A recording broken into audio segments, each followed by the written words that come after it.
Conservative pundit and author Ann Coulter started a social media feud after Delta Airlines sold the seat she requested to another passenger. And then Ann Coulter made the whole situation uglier. Welcome back to What's Trending, I'm Adam Bozarth. Coulter had purchased her ticket ahead of time and paid the extra $30 to sit in the roomier exit row. Yes, that's right, Ann Coulter flies coach. However, before taking off, Delta flight crews asked Coulter to switch seats with another woman. And Coulter seemed upset about it, tweeting, "Delta didn't give my extra room seat to an air marshal or a tall person. Here's the woman given my pre-booked seat." Yes, the major airlines continue to double book flights even in the wake of major PR disasters. The incident on United Airlines that led a doctor to be punched and dragged from his seat was caused by the flight being oversold. And when that story broke, Ann Coulter rushed to the victim's defense.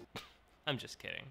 Instead, she called for him to be deported. Coulter spent the hours since the flight mocking Delta, berating their employees, and everybody else. Does your union hate you, Delta? Not really worth spending all that money on planes when Delta gate staff gives your seat away. Suck-ass Delta spends all this money on beautiful aircraft and then hire Nurse Ratchets as flight attendants and gate agents. Coulter is of course referring to her spirit animal, Nurse Ratchet, the villain from One Flew Over the Cuckoo's Nest. Also, Delta, your Wi-Fi doesn't work. Probably to prevent passengers from tweeting about the plane and how they're being treated. And she even attacked the woman who was unwittingly given her seat by Delta. Hey Delta, if it was so important for the dachshund-legged woman to take my seat, she should have booked the seat in advance like I did. We get it, Ann. You're 6 feet tall. Congratulations. Me too.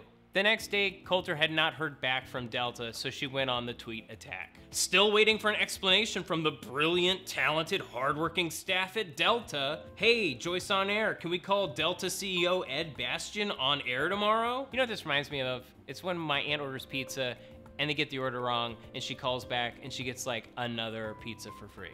Except I like my aunt. Delta finally responded with their trademark terrible customer service. "We're sorry you did not receive the preferred seat you paid for and will refund your $30. Hey, that's more than most. I usually get a handful of unusable vouchers. And this goes without saying, but Ann Coulter still wasn't happy. $30? It cost me $10,000 of my time to pre-select the seat I wanted, investigate type of plane, and go back periodically to review seat options. Okay, lady.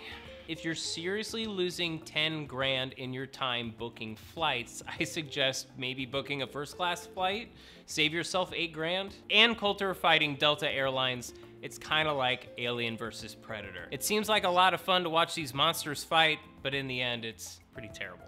At Derek Chad tweets, Ann Coulter is the only living person that Americans will side against in a fight with Delta. At The Clintor writes, having to stand up for an airline company or Ann Coulter is like choosing between a shotgun blast to the face or to the face. 27.8 thousand people praising a company for poor service just because it defends their favorite villain. So where do you stand on Coulter versus Delta? Let us know in the comments section below, and please like and subscribe for more of What's Trending.